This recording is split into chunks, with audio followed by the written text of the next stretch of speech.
హైదరాబాద్ నుండి USA, UK, Canada ఏ దేశానికైనా fastest international courier service avkai.com. Free pickup, free packing. ప్రముఖ కాపు ఉద్యమ నేత, మాజీ మంత్రి, వైఎస్ఆర్సీపీ నేత ముద్రగడ పద్మనాభం అనారోగ్యంతో ఆసుపత్రిలో చికిత్స పొందుతున్నారు. శనివారం శ్వాస సంబంధిత సమస్యలు తలెత్తడంతో ఆయనను కాకినాడలోని ఓ ఆసుపత్రికి తరలించారు.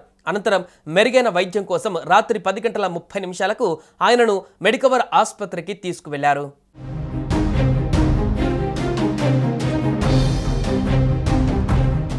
Mudragada Padmanabham kidney infection, urine infection, prostate క్యాన్సర్తో ఇబ్బంది పడుతున్నారు.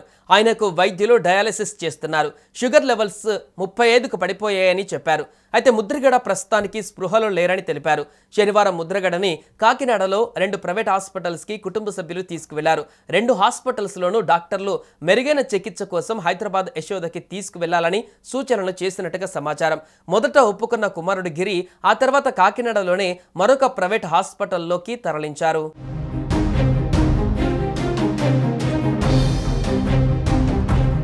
ప్రస్తుతం ముద్రగడ వైద్యుల పర్యవేక్షణలో చికిత్స పొందుతున్నారు.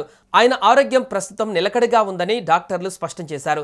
ఇదిలా ఉండగా ఆరోగ్య విషయంపైన వస్తున్న అపోహలను కుటుంబ సభ్యులు ఖండించారు. ముద్రగడ కుమారుడు గిరిబాబు మాట్లాడుతూ, నాన్నగారి ఆరోగ్యం నిలకడగా ఉంది. మీడియా, సోషల్ మీడియాలో వస్తున్న అవాస్తవ కథనాలను నమ్మవద్దు.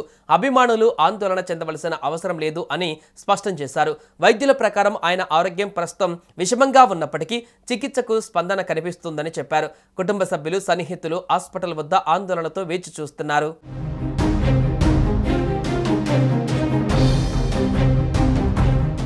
మరోవైపు గత కొన్ని రోజులుగా ముద్రగడ కుమార్తె బార్లపూడి క్రాంతికి తండ్రికి విభేదాలు కొనసాగుతున్నాయి. ఈ క్రమంలో ముద్రగడని చూడడానికి అర్ధరాత్రి కూతురు క్రాంతి వచ్చింది. పద్మనాభం దగ్గరికి అక్క క్రాంతి రావడం పైన ఆయన కుమారుడు గిరి అభ్యంతరం వ్యక్తం చేసినట్టుగా సమాచారం. తన అనుమతి లేదని, తండ్రి దగ్గరికి ఎవరిని పంపవద్దని ఆసుపత్రి సిబ్బందికి గిరి చెప్పారట. పద్మనాభం ఆరోగ్యం నిలకడగా ఉందని, ఎవరూ ఆందోళన చెందవలసిన అవసరం లేదని ముద్రగడ కుమారుడు గిరి ప్రకటన విడుదల చేశారు.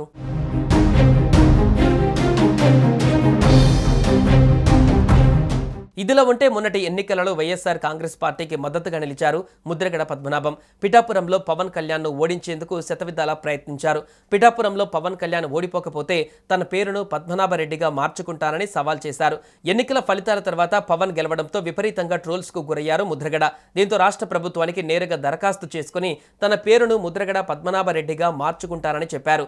మరోసారి ముఖ్యమంత్రిగా జగన్మోహన్ రెడ్డిని చేస్తానని, అంతవరకు విశ్రమించేది లేదని తేల్చి చెప్పారు.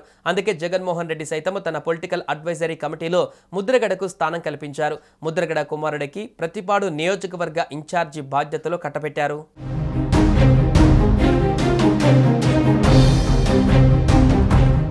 సుమన్ టీవీలో మీ పర్సనల్ అండ్ బిజినెస్ ప్రమోషన్స్ కోసం కింది నెంబర్కి కాంటాక్ట్ చేయండి.